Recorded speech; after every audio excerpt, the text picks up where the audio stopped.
इस दुनिया में दो तरह के लोग हैं, एक वो जो सिर्फ जी हुजूरी करना जानते हैं, सिर्फ हाँ में हाँ मिलाकर आगे बढ़ना जानते हैं, और दूसरे वो जो अपने दम पर लोगों के हाँ में हाँ ना मिलाकर उनके हिसाब से जो चीज़ सही है वो चीज़ करके ऊंचाइयों के शिखर को छूने की ताकत रखते हैं। असल में अपने दम पर जीने की ताकत सब में नहीं होती, कोई बहुत खास ही होता है जो बाज की भांति आसमान की ऊंचाइयों को माप पाता है। जीवन में अगर कभी कुछ बनना है तो बाज बनना, लेकिन कभी तोता मत बनना।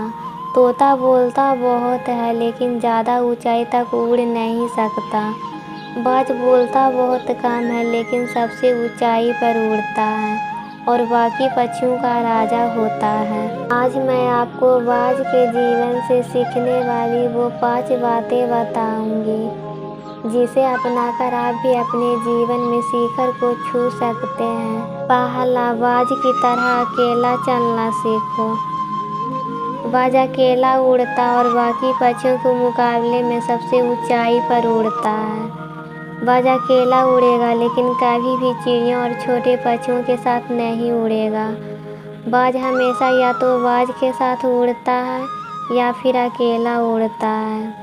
इससे हमें ये सीख मिलती है कि छोटी सोच वालों से हमेशा दूर रहें और अकेले रहें, क्योंकि यही वो समय है जो खुद को जानने का असली मौका मिलता है। दूसरा, बाज की तरह अपने लक्ष्य पर ध्यान दो।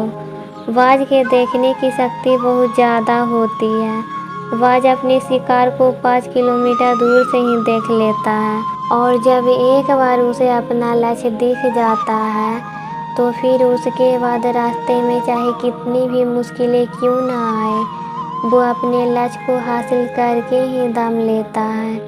इससे भी एक बहुत बड़ी सीख मिलती है कि अपना विज़न क्लियर रखो और उसे हासिल करने में फिर चाहे कितनी भी मुश्किलें क्यों ना आए, कभी पीछे मत हटो। तीसरा, बाज कभी भी मरी हुई चीज़ें नहीं खाता। बाज कभी भी मरे हुए जानवरों को नहीं खाता, वो हमेशा जिंदा शिकार करता है और उससे हमें ये सीख मिलती है कि ये जो हमारा अतीत है वो मर चुका है, तो अपने उस मरे हुए अतीत पर ध्यान मत दो और अपने आने वाले ताज़ी ज़िंदगी में ध्यान लगाओ। कान्हा कहते हैं, पछतावा अतीत नहीं बदल सकता और चिंता भविष्य नहीं संवार सकती, इसलिए वर्तमान का आनंद लेना ही जीवन का सच्चा सुख है। एक बार अगर तुम्हारा अतीत तुम्हारे वर्तमान में प्रवेश कर गया तो तुम्हारा अतीत तो तुम्हें कभी वर्तमान में रहने नहीं देगा।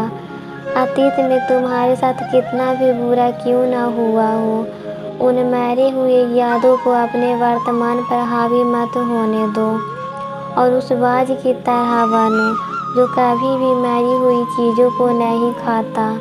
चौथा, मुश्किल समय में कभी मत डरो। जब आंधी तूफान आती है तो बाज कभी उससे घबराता नहीं है। जब बारिश होती है तो सारे पक्षी छिपकर बैठ जाते हैं, लेकिन बाज को बहुत मज़ा आता है। जब तेज़ हवाएं चलती है तो बाज उन हवाओं के सहारे और तेज़ी से ऊपर की ओर उड़ता है और ऊपर उड़ते उड़ते इतना ऊपर चला जाता है कि बादलों से भी ऊपर पहुंच जाता है। इससे सीख मिलती है कि हर बड़ी चुनौती अपने साथ में एक बहुत बड़ा अवसर लेकर आती है, तो उस बाज की तरह तुम भी अपने अवसर को पहचानो और जिस दिन तुमने उन अवसरों को पहचान लिया फिर सारी मुश्किलें तुम्हारे नीचे होगी और तुम उन मुश्किलों के ऊपर होगे। पाँचवा, आराम की ज़िंदगी से बाहर निकलो। बाज के बारे में एकदम बहुत कम लोग जानते होंगे। बाज अपने घोंसले से मुलायम घास को निकाल देता है ताकि बाज का बच्चा आराम महसूस ना कर सके। यह बात बाज अच्छी तरह से जानता है कि अगर बच्चों को घोंसला आरामदायक लगने लगा तो वह वहीं रहना पसंद करेगा। फिर वो कभी आसमान की ऊंचाइयों को मापने की कोशिश नहीं करेगा। कान्हा कहते हैं, जीवन में अगर ऊंचाइयों को छूना चाहते हो तो आलस आराम की जिंदगी से बाहर निकलो और परिमाण की चिंता किए बिना अपने कर्तव्य का पालन करते रहो। ठीक उसी बाज की भांति एक दिन तुम भी अपने जीवन में कठिनाइयों से ऊपर उठ सकोगे। दोस्तों, आज के लिए बस इतना ही। अगर आपको हमारा ये वीडियो पसंद आया तो कमेंट में जय श्री कृष्णा ज़रूर लिखिएगा।